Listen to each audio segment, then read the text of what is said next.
കൃഷ്ണ ഗുരുവായൂരപ്പ ശരണം. ഗുരുവായൂരപ്പൻ്റെ ഉച്ചപൂജയും കളഭാലങ്കാരമൊക്കെ കഴിഞ്ഞു, നട തുറന്നു. അപ്പോൾ നമുക്ക് എല്ലാവർക്കും ഗുരുവായൂരപ്പനെ കാണാൻ പോണ്ടേ? എല്ലാവരും വരൂ കേട്ടോ. ഗുരുവായൂരപ്പൻ്റെ ചതുർബാഹുവായ വിഗ്രഹത്തിൽ, ആ ദേവകൾ പൂജിതമായ വിഗ്രഹത്തിൽ ഇന്നിപ്പോൾ ഭഗവാൻ ഏത് രൂപത്തിലാണ് ഭക്തരെ കണ്ട് അനുഗ്രഹിക്കാനായിട്ട് നിൽക്കണമെന്ന് അറിയില്ല. നമുക്ക് പോയി നോക്കാം. ആദ്യം തന്നെ കിഴക്കേ നടയിൽ വന്നിട്ട് ആ മഞ്ജുളാലിനെ ഒന്ന് പ്രദക്ഷിണം ചെയ്യാം. അങ്ങനെ പ്രദക്ഷിണം ചെയ്യുമ്പോൾ മഞ്ജുള വാരസ്യാരെയൊക്കെ ഒന്ന് സ്മരിക്കാം. അതേപോലെ ആ കുചേലനെയും ഗരുഡൻ്റെ വെങ്കല ശില്പമൊക്കെ കണ്ട് നേരെ അത്തിമര ഗണപതി ക്ഷേത്രത്തിൽ വന്ന് ആ ഗണേശനോട് സർവ്വവിഘ്നങ്ങളും മാറ്റിത്തരാൻ വേണ്ടി പ്രാർത്ഥിക്കാം. അത് കഴിഞ്ഞിട്ട് ഇങ്ങനെ ഇറങ്ങി വരുമ്പോൾ ആനന്ദശയനത്തിൻ്റെ വിഗ്രഹമൊക്കെ കാണാം.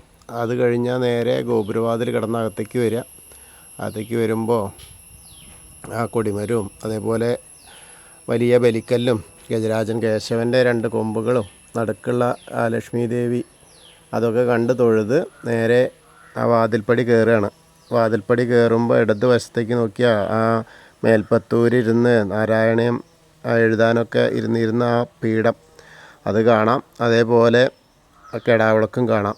വലത് വശത്തെ ആദ്യത്തെ തൂണ് അതും കണ്ട് തൊഴുത് നേരെ നമ്മൾ ഭഗവാന്റെ ശ്രീലകത്തേക്ക് നോക്കുകയാണ്. ശ്രീലകത്തേക്ക് ഇങ്ങനെ നോക്കുമ്പോൾ അവിടെ നല്ല പ്രകാശമാണ്, നിറയെ പ്രകാശം. കാരണം എന്താ വെച്ചാൽ ആ വെള്ളിയും അതേപോലെ സ്വർണത്തിൻ്റെയൊക്കെ വിളക്കിൽ നെയ്യൊഴിച്ചിങ്ങനെ കത്തിക്കുന്ന ആ ദീപാലങ്കാരം ഇങ്ങനെ കാണുകയാണ്. ഭഗവാന്റെ മേലുള്ള സ്വർണ്ണമൊക്കെ ആകുമ്പോൾ ഇങ്ങനെ തിളങ്ങുകയാണ്. പിന്നെ എന്താ വെച്ചാൽ മഞ്ഞ കളറുള്ള ആ കളഭം കൊണ്ടുള്ള അലങ്കാരമല്ലേ, അപ്പോൾ അതും ഇങ്ങനെ തിളങ്ങുക. അപ്പോൾ അങ്ങനത്തെ കാഴ്ചയാണ്. ആദ്യം തന്നെ ഉണ്ണിയുടെ കാൽപാദങ്ങൾ കാണാനുണ്ട്. അതിങ്ങനെ ഓടുക കേട്ടോ. കാൽത്തളകൾ കാണാനുണ്ട്. ഒരു കാലും ഇങ്ങനെ മുന്നോട്ട് വെച്ച് ഓടുന്ന തരത്തിലാണ്, ഓടിക്കളിക്കുകയാണെന്ന് തോന്നുന്നു. അങ്ങനെ മുകളിലേക്ക് ഇങ്ങനെ നോക്കിക്കഴിഞ്ഞാൽ പട്ടുകോണം ഉടുത്തിട്ടുണ്ട്. അരയിലുള്ള അരമണി കിങ്ങിണിയൊക്കെ ഇങ്ങനെ ചാടി കളിക്കുന്നുണ്ട്. നൂല് പോലെ ഇങ്ങനെ ചാടിയിട്ടിങ്ങനെ ഉണ്ട് ആ ഓടുന്നതിൻ്റെ ആ ഒരു സ്പീഡിൽ. അതേപോലെ തന്നെ മുകളിലേക്ക് നോക്കിയാൽ വളയം പോലത്തെ മാല ഉണ്ട് കഴുത്തിൽ. അതേപോലെ ഒരു മാങ്ങാമാല, പിന്നെ ഒരു 4-5 ഗോപീതിലകങ്ങൾ വെച്ചിട്ടുണ്ട്. അങ്ങനെ കൈവളകൾ കാണാണ്ട്, തൊഴ്വളകൾ അണിഞ്ഞിട്ടുണ്ട്. കയ്യിൽ വലത്തെ കയ്യിൽ വെണ്ണ ഇടത്തെ കയ്യിൽ പൊന്നോടക്കുഴൽ. ഇന്നിപ്പോൾ വെണ്ണയും ഓടക്കുഴലൊക്കെ കിട്ടിയപ്പോൾ അതും വെച്ച് ഓടുകയാണ്. ഇന്നലെ അത് കൊടുത്തു, അതങ്ങനെ ഇരുന്ന് കഴിച്ചു. ഇന്നിപ്പോൾ അതല്ല, എന്നാൽ അത് കിട്ടിയപ്പോൾ ആ സന്തോഷത്തിൽ ഓടുക, അതാണ് കാണുന്നത്. അങ്ങനെ മുകളിലേക്ക് നോക്കി അതിൻ്റെ ആ പുഞ്ചിരി ഉണ്ട്. ആ മുഖത്തെ ചുണ്ട് ഇങ്ങനെ നോക്കിക്കഴിഞ്ഞാൽ ആ പുഞ്ചിരിച്ച മുഖത്തോട് കൂടിയിട്ട് ഇങ്ങനെ കാണുകയാണ്. വെണ്ണൂറിൽ കിട്ടി ആ ഒരു കുസൃതിയായ കുട്ടികൾക്ക് സാധനങ്ങളൊക്കെ അവർക്ക് ഇഷ്ടപ്പെട്ട സാധനം കിട്ടി അവരിങ്ങനെ ഓടി കളിക്കുമല്ലോ, ആ ഒരു കാഴ്ചയാണ്. അങ്ങനെ മുകളിൽ നോക്കിയാൽ സ്വർണത്തിൻ്റെ കിരീടം വെച്ചിട്ടുണ്ട്. അതേപോലെ കാതിൽ ചെവിപ്പൂക്കൾ വെച്ചിട്ടുണ്ട്. ഗോപീതിലകം ചാർത്തിയിട്ടുണ്ട്. അതേപോലെ തിരുമുടിമാലകൾ 2 എണ്ണം ഉണ്ട്. വെളുത്ത പൂവിൻ്റെ ഒന്നും, തെച്ചിയും വെളുത്ത പൂവും തുളസിയായിട്ടുള്ള ഒന്നും. അതേപോലെ തന്നെ പിന്നെ ഉണ്ടമാലയും 2 എണ്ണമാണ്. അതും എങ്ങനെയാ വെച്ചാൽ വെളുത്ത പൂവും തെച്ചിയും കൂടി ഒന്ന്, വെളുത്ത പൂവും തുളസിയും കൂടി ഒന്ന്. അങ്ങനെയുള്ള 2 ഉണ്ടമാലയും 2 തിരുമുടിമാലയും ചാർത്തിയിട്ട് നമ്മുടെ പൊന്നുണ്ണി കാണാൻ ആ ശ്രീലകത്ത് ഇങ്ങനെ ഓടി കളിക്കുകയാണ്. അതാണ് ഇന്നത്തെ ആ ഒരു ഉച്ചപൂജ കളഭാലങ്കാരം. അപ്പോൾ നമ്മളെല്ലാവരും ഇപ്പോൾ ഭഗവാന്റെ ശ്രീലകത്തേക്ക് നോക്കിയിട്ട് ആ സോപാനപ്പടിയിൽ നിൽക്കുകയാണ്. സോപാനപ്പടിയിൽ നിന്ന് കാണുന്ന കാഴ്ചയാണ്. എല്ലാവരും കണ്ടോളൂ, നന്നായിട്ട് ആ ഉണ്ണിയെ കണ്ട് നന്നായിട്ട് പ്രാർത്ഥിച്ചോളൂ. അപ്പോൾ ആ ഉണ്ണിയുടെ ആ ഗുരുവായൂരപ്പൻ്റെ അനുഗ്രഹം നമ്മളിലേക്ക് എത്തും. അങ്ങനെ അവിടുന്ന് തൊഴുത് ഇറങ്ങിക്കഴിഞ്ഞാൽ നേരെ അഗ്നികോണിലുള്ള ആ ബലിക്കല്ല്, ആ ചെറിയ ബലിക്കല്ല് കാണാം. അതേപോലെ ഭഗവാന്റെ തിടപ്പള്ളി, ഉഷപൂജ നേരത്ത് ഗണപതി ഹോമം നടത്തുന്നതും ഭഗവാന് നേദ്യം തയ്യാറാക്കുന്നതുമായിട്ടുള്ള തിടപ്പള്ളി കണ്ട് തൊഴാം. അതിനുശേഷം നേരെ നമ്മൾ ചുവരിൻ്റെ മുകളിലേക്ക് നോക്കിക്കഴിഞ്ഞാൽ ആലിലക്കണ്ണനെ കണ്ട് തൊഴാം. പിന്നീട് ഗ്രില്ലിന് അപ്പുറത്തേക്ക് കിടന്ന സപ്തമാതാക്കളെ കണ്ട് തൊഴുതാം. അങ്ങനെ തൊഴുത് കഴിഞ്ഞ് നേരെ ഗണേശൻ്റെ അടുത്തേക്ക് വരിക. അപ്പോൾ അങ്ങനെ ഗണേശൻ്റെ അടുത്തേക്ക് എത്തുമ്പോൾ ഇന്ന് നല്ല കൊമ്പ് തുമ്പിക്കൈയൊക്കെ നന്നായിട്ട് ചാർത്തിയിട്ടുണ്ട് കേട്ടോ. സ്വർണത്തിൻ്റെ കിരീടം വെച്ചിട്ടുണ്ട്. മാലകൾ സ്വർണത്തിൻ്റെ ചാർത്തിയിട്ടുണ്ട്. നന്നായിട്ട് രസമായിട്ട് കാണാനുണ്ട്. കുറേ ദിവസമായില്ലേ, അപ്പോൾ ഒന്ന് കണ്ടപ്പോൾ നല്ല സന്തോഷമായി. അപ്പോൾ നല്ല രസം. അതേമാതിരി പാവുണ്ട് ഉടുപ്പിച്ചിട്ടുണ്ട്. മാലകളൊക്കെ ഉണ്ട്, ധാരാളം അർച്ചനപ്പൂക്കളുണ്ട്. അപ്പോൾ നമുക്ക് പ്രാർത്ഥിക്കാം ഗണേശനെ. ഏകദന്തം മഹാകായം ദപ്തകാഞ്ചനസന്നിഭം ലംബോദരം വിശാലാക്ഷം വന്ദേഹം ഗണനായകം. അത് കഴിഞ്ഞ് സരസ്വതി അറിയാക്കി നോക്കുക. സരസ്വതി ദേവിനെ കാണുക. സരസ്വതി നമസ്തുഭ്യം വരദേ കാമരൂപിണി വിദ്യാരംഭം കരിഷ്യാമി സിദ്ധിർഭവതു മേ സദാ. അത് കഴിഞ്ഞ് അങ്ങനെ വരുമ്പോൾ ആ കോർണറിലെത്തിയ ചെറിയ ഗണേശനെ കണ്ട് തൊഴാം. പിന്നെ മത്സ്യം, കൂർമ്മ, വരാഹം, നരസിംഹം വരെയുള്ള രൂപങ്ങളൊക്കെ കണ്ട് തൊഴുത് നേരെ മേൽശാന്തിയുടെ അവിടെ നിന്ന് അർച്ചന പ്രസാദമൊക്കെ വാങ്ങാം. അതിനുശേഷം ആ വാമന രൂപവും ഗജേന്ദ്രമോക്ഷത്തിൻ്റെ രൂപമൊക്കെ കണ്ട് തൊഴുത് ഗരുഡാരൂഢനായിരിക്കുന്ന മഹാവിഷ്ണുവിനെയും അനന്തശായിയായ അനന്തപത്മനാഭനെയും കാണാം. അനന്തപത്മനാഭൻ്റെ അവിടെയൊക്കെ ധാരാളം മാലകളുണ്ട് കേട്ടോ. താമരമാലകളുണ്ട്, അതേപോലെ വെളുത്ത പൂവിൻ്റെ മാലകളുണ്ട്, തുളസി മാലകൾ ധാരാളമുണ്ട്. അത് കഴിഞ്ഞ് നേരെ ശ്രീകോവിലിൻ്റെ പുറകുവശത്ത് വന്ന് സാഷ്ടാംഗം നമസ്കരിക്കുക.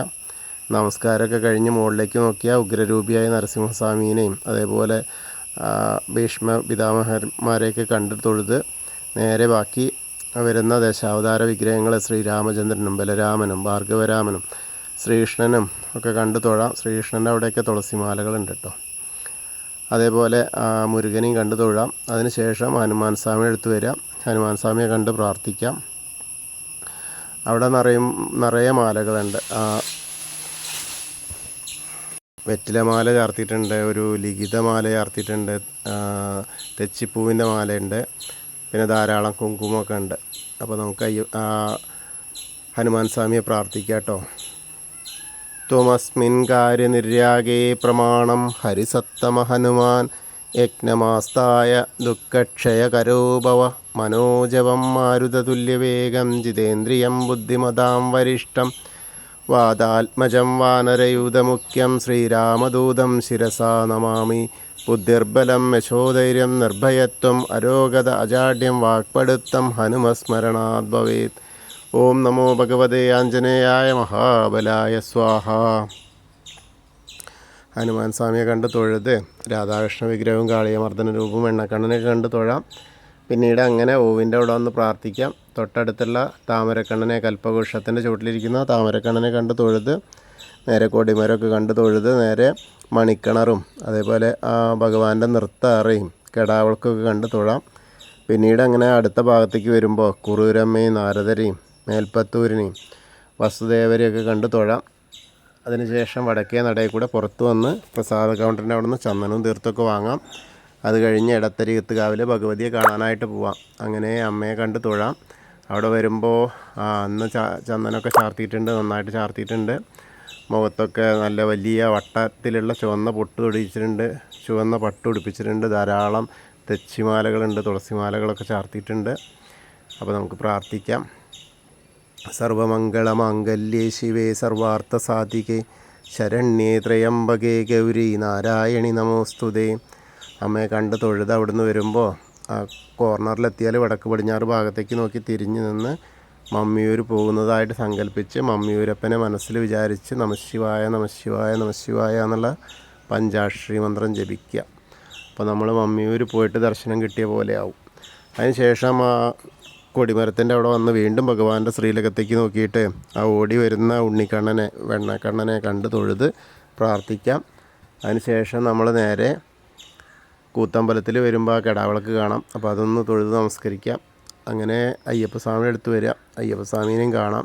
അപ്പോൾ നോക്കുമ്പോൾ അവിടെ ഇന്ന് ചന്ദനം കൊണ്ടൊക്കെ നന്നായിട്ട് ചാർത്തിയിട്ടുണ്ട്, മുഖമൊക്കെ നന്നായിട്ട് ചാർത്തിയിട്ടുണ്ട്, ധാരാളം മാലകൾ ചാർത്തിയിട്ടുണ്ട്, കിരീടം വെച്ചിട്ടുണ്ട്, കാതിൽ കടുക്കനൊക്കെ ഇട്ടിട്ടുണ്ട്. അതേപോലെ നല്ലൊരു മഞ്ഞ പട്ട് ഉടുപ്പിച്ചിട്ടുണ്ട്, പിന്നെ പാവുണ്ട് വേറെ ഉടുപ്പിച്ചിട്ടുണ്ട്. നല്ല രസമായിട്ട് കാണാനുണ്ട്, ധാരാളം അർച്ചനപ്പൂക്കളുണ്ട്. അപ്പോൾ നമുക്ക് അയ്യപ്പസ്വാമി പ്രാർത്ഥിക്കാം.